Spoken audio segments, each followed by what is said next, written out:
ಆತ್ಮೀಯ ಬಂಧುಗಳೇ, ಮಹಾಭಾರತ ದ್ರೋಣ ಪರ್ವ. ಇದರಿಂದ ರಾಜ ಗಯ, ರಂತಿದೇವ, ಭರತ ಮತ್ತೆ ಪೃಥ್ವಿನ ಕತೆ ಮತ್ತೆ ಯುಧಿಷ್ಠಿರನ ಶೋಕ ನಿವೃತ್ತಿ ಅನ್ನುವಂಥ ವಿಷಯದ ಬಗ್ಗೆ ತಿಳ್ಕೊಳ್ತಾ ಇದ್ವಿ. ಓದ ಭಾಗದಲ್ಲಿ ಗಯ ಮಹಾರಾಜನ ಬಗ್ಗೆ ತಿಳ್ಕೊಂಡ್ವಿ. ಅವನಷ್ಟು ದಾನ ಧರ್ಮಗಳನ್ನೆಲ್ಲ ಮಾಡ್ತಾ ಇದ್ದ, ಮತ್ತೆ ವ್ರತ ತಪಸ್ಸುಗಳು, ಆಮೇಲೆ ಪ್ರತಿದಿನ ಅವನು ದಾನ ಧರ್ಮಗಳನ್ನ ಮಾಡ್ತಾ ಇದ್ದ. ಅಂಥ ಒಬ್ಬ ರಾಜನೇ ಜೀವಂತವಾಗಿರೋದಕ್ಕಾಗ್ಲಿಲ್ಲ ಅಂತಂದ್ರೆ ನೀನು ನಿನ್ನ ಮಗನಿಗೋಸ್ಕರ ಶೋಕಿಸ್ಬೇಡ ಅಂತ ಹೇಳಿದ್ದನ್ನ ತಿಳ್ಕೊಂಡ್ವಿ.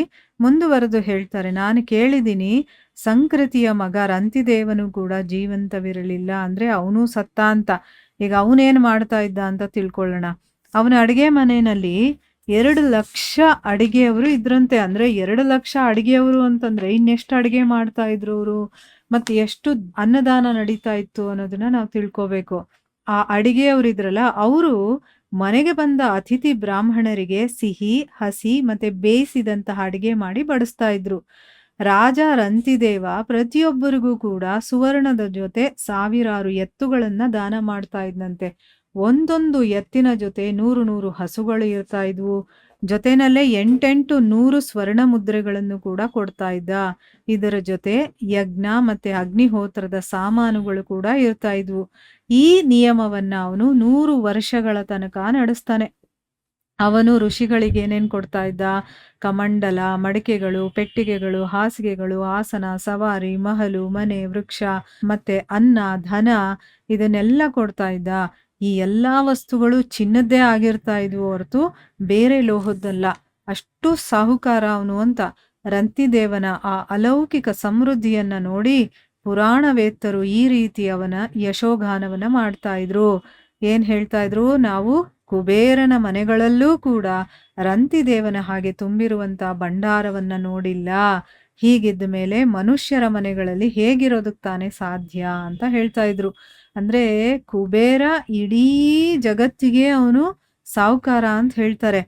ಆದ್ರೆ ಕುಬೇರನ ಮನೆಯಲ್ಲೂ ಕೂಡ ನಾವು ಈ ರೀತಿ ಒಂದು ಭಂಡಾರವನ್ನ ನೋಡಿಲ್ಲ ಅಂತಂದ್ಮೇಲೆ ಇನ್ ಸಾಮಾನ್ಯ ಮನುಷ್ಯರ ಮಾತು ಹೇಳೋದಾದ್ರೂ ಏನಿದೆ ಅಂತ. ಅವನ ಹತ್ರ ಏನೆಲ್ಲ ಇದ್ವೋ ಅವೆಲ್ಲವೂ ಕೂಡ ಚಿನ್ನದ್ದೇ ಆಗಿತ್ತು.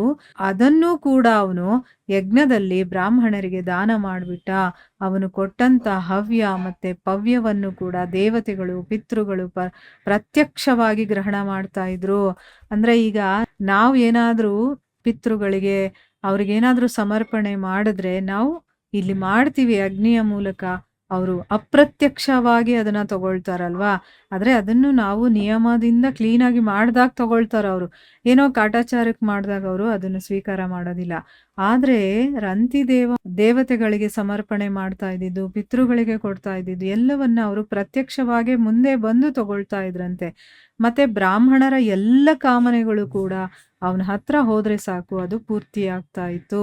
ಸಂಜಯ ಅವನು ಕೂಡ ನೀನು ಮತ್ತೆ ನಿನ್ನ ಮಗ ಇದ್ನಲ್ಲ, ಅವನಿಗಿಂತ ಶ್ರೇಷ್ಠನಾಗಿದ್ದ. ಆದ್ರೆ ಅವನು ಮೃತ್ಯು ಕೂಡ ಆಯ್ತು ಅಂದ್ಮೇಲೆ ನೀನು ನಿನ್ನ ಮಗನಿಗೋಸ್ಕರ ಶೋಕಿಸಬಾರದು ಅಂತನ್ಬಿಟ್ಟು ಹೇಳ್ತಾರೆ.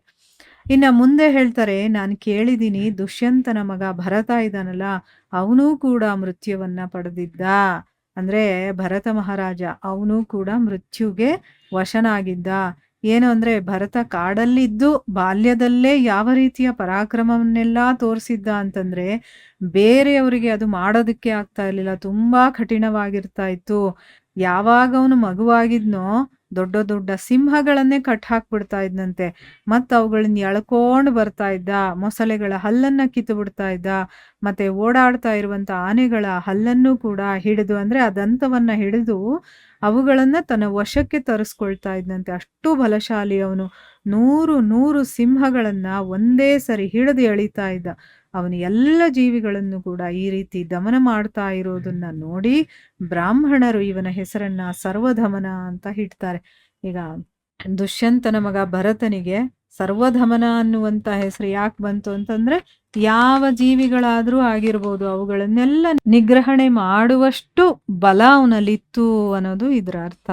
ನೋಡಿದ್ರೆ ಎಷ್ಟು ಬಲಶಾಲಿ ಅವನು ಅಂತನ್ಬಿಟ್ಟು. ಆಮೇಲೆ ರಾಜ ಭರತ ಯಮುನಾ ತಟದ ಮೇಲೆ 100 ಮತ್ತೆ ಸರಸ್ವತಿಯ ತಟದಲ್ಲಿ 300 ಮತ್ತೆ ಗಂಗೆಯ ತಟದಲ್ಲಿ 400 ಅಶ್ವಮೇಧ ಯಾಗಗಳನ್ನ ಮಾಡಿದ್ದ. ಆಮೇಲೆ ಅವನು ಮತ್ತೆ 1,000 ಅಶ್ವಮೇಧ ಮತ್ತೆ 100 ರಾಜಸೂಯ ಯಜ್ಞಗಳನ್ನೂ ಮಾಡಿದ್ದ. ಅದರಲ್ಲಿ ಉತ್ತಮ ದಕ್ಷಿಣೆಯನ್ನೆಲ್ಲ ಅವನು ಕೊಟ್ಟಿದ್ದ. ಆಮೇಲೆ ಅಗ್ನಿಸ್ಥೋಮ, ಅಗ್ನಿರಾತ್ರ ಮತ್ತೆ ವಿಶ್ವಜಿತ್ ಯಾಗವನ್ನು ಮಾಡಿ 10,00,000 ವಾಜಪೇಯ ಯಜ್ಞಗಳ ಅನುಷ್ಠಾನವನ್ನು ಕೂಡ ಮಾಡಿದ್ದ. ಆಮೇಲೆ ರಂಕುಲ ನಂದನ ಈ ಎಲ್ಲಾ ಯಜ್ಞಗಳಲ್ಲಿ ಬ್ರಾಹ್ಮಣರಿಗೆ ಬಹಳಷ್ಟು ಹಣವನ್ನು ಕೊಟ್ಟು ಸಂತುಷ್ಟಗೊಳಿಸಿದ್ದ. ಸಂಜಯನೇ, ಅವನು ಕೂಡ ಸತ್ ಹೋದ್ಮೇಲೆ ನೀನು ನಿನ್ನ ಮಗನಿಗೋಸ್ಕರ ಸಂತಾಪ ಪಡಬಾರದು. ಇಂಥ ದೊಡ್ಡ ದೊಡ್ಡ ರಾಜರೇ ಸತ್ ಹೋಗಿದ್ದಾರೆ ಅಂದಮೇಲೆ ನಿನ್ನ ಮಗನಿಗೋಸ್ಕರ ನೀನು ಯಾಕೆ ಶೋಕ ಪಡ್ತೀಯಾ ಅಂತ ಅಂದ್ಬಿಟ್ಟು ಇಲ್ಲಿ ಬುದ್ಧಿ ಹೇಳ್ತಾ ಇದ್ದಾರೆ. ಸೊ ಇಲ್ಲಿಗೆ ನಾವು ನಿಲ್ಲಿಸೋಣ. ಹರೇ ಕೃಷ್ಣ.